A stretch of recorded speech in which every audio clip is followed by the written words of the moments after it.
Ah, man, I can't believe we lost that round. We were so close. I guess let's go ahead and queue up. By the way, guys, make sure you're using your channel points in chat. Click the little icon down there, but down below we got a bunch of cool activities. But let's go ahead and queue up for another round of Apex. All right, let's go, boys. Oh, it looks like Billy just, what? Oh my God, what did you do? Oh crap, let's go check the power. All right, let's check the garage real quick. Usually this stuff's working just fine.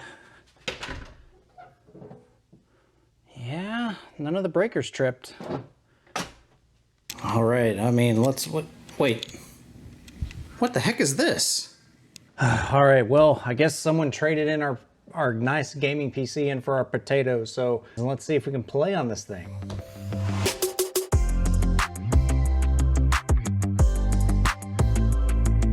Hey guys, Turk here. Hope you're having a great day. We do a lot of science and tech here on the YouTube channel, and I do stream a lot of this live over at twitch.tv/theturk.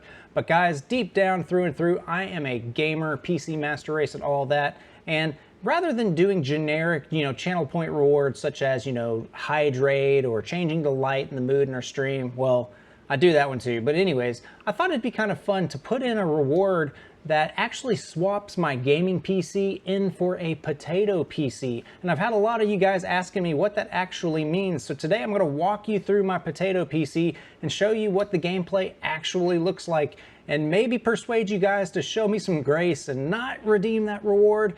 Or if you're feeling mischievous, use your points and make me suffer. Now, our potato PC is no stranger here to the YouTube channel, and it actually started off with the origin of our channel and is going to be our PS2 mod. We built it out of an ASRock Desk Mini A300, which is smaller than a mini ITX case and actually doesn't accommodate for a standard graphics card in a PCIe by 16, and it is solely driven by a Ryzen 5 2400G APU. That's a processor with an integrated graphics card, but it is a little bit better than some of the standard Intel iGPUs out there. But from what we've tested, it is actually not able to play most games at 1080p. We actually dial it down to 720p, and even then we're dialing settings down quite a bit. Or it shares its graphics memory with the system memory, so there's all sorts of hoops we have to jump through, but it is competent enough to play some of our latest games we play, but at a lower resolution. So let's hop into a couple rounds and show you what this little potato PC is capable of. Let's start off with a couple rounds of Apex Legends. Now, this is a really fast-paced shooter when you're inside the gunfight, but it's kind of slow when you're walking around from different places. And unfortunately, our 2400G in this PlayStation 2 mod, we have to dial everything down to medium settings at 720p. And as you can see through the gameplay, it's pretty rough. The details are not looking too good, and seeing enemy characters at a distance is pretty difficult, but we do manage to get a couple kills in these different clips, and it is actually pretty fun. But 720p in 2020 is just really hard to do. Riot Games is well known for the League of Legends and a couple other games, but their newest competitive shooter, Valorant, is actually really easy to play. We did a live stream over on the Twitch channel, and we are actually able to play 1080p with even a GT 730, which is a really bad graphics card. And fortunately for us, we're able to play at medium to low settings at 1080p with our little PlayStation 2 mod here.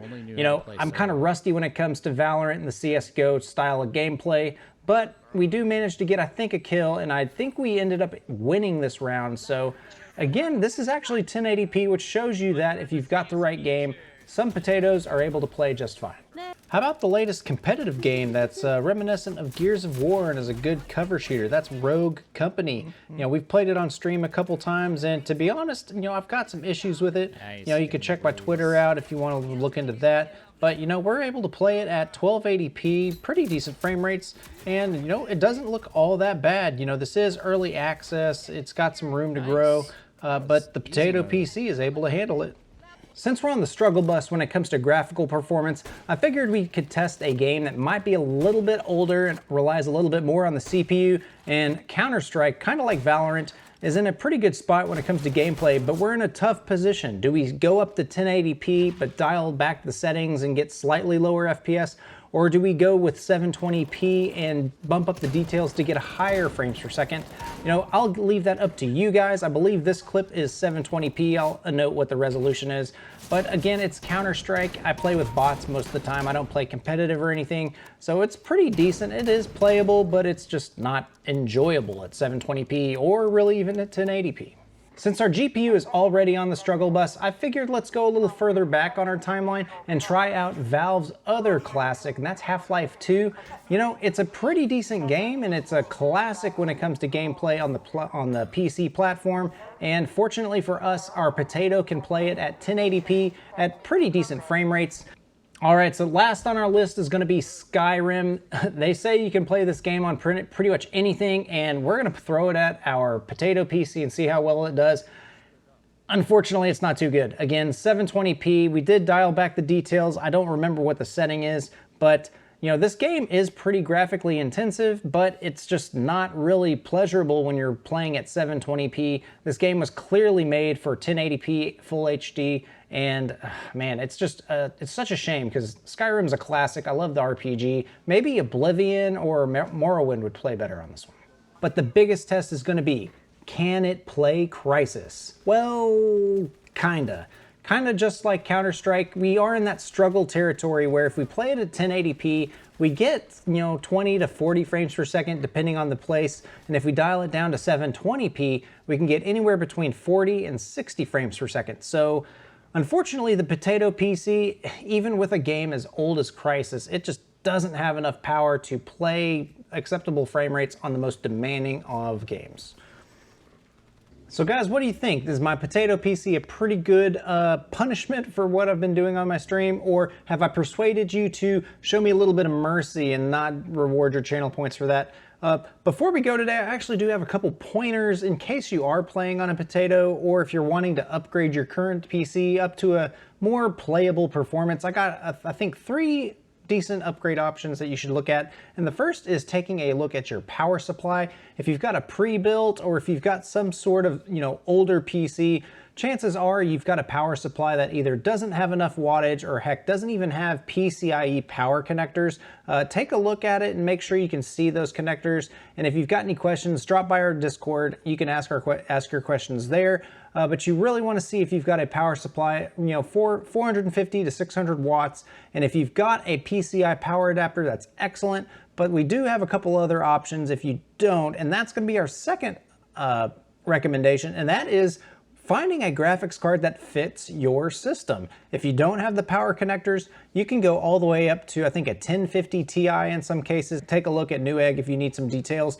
But there's probably a low-end graphics card that can probably blow my processor out of the water, and that's not a very expensive graphics card, and it doesn't require a lot of juice to power it either. So make sure you know what all of your options are available before you say, oh, I need to buy a $600 gaming PC.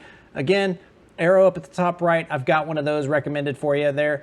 And then the third thing, and probably the most important, is enjoy the games you're playing. I picked a bunch of games today that I have loved throughout the years, and I'm constantly going back to some of the old classics. You know, there's Knights of the Old Republic, there's all the Dooms, Half-Life. You know, there's a bunch of games that don't require a beastly PC. And you know, you can find these games on Steam on sale, which is a super nice deal. And heck, sometimes you can even find them on a compact disc. You can get them all sorts of places. Don't be fooled that you have to play Call of Duty, Modern Warfare, or any of the newest games in order to have a good time. Heck, even playing with people you like and are funny, you know, shout out to Candy, you're pretty funny. So make sure you got a good crew and you're playing games you love to play. That can probably get you past the Potato PC syndrome. But again, guys, thank you very much for coming by the channel. Sorry it took me a little while to get this out.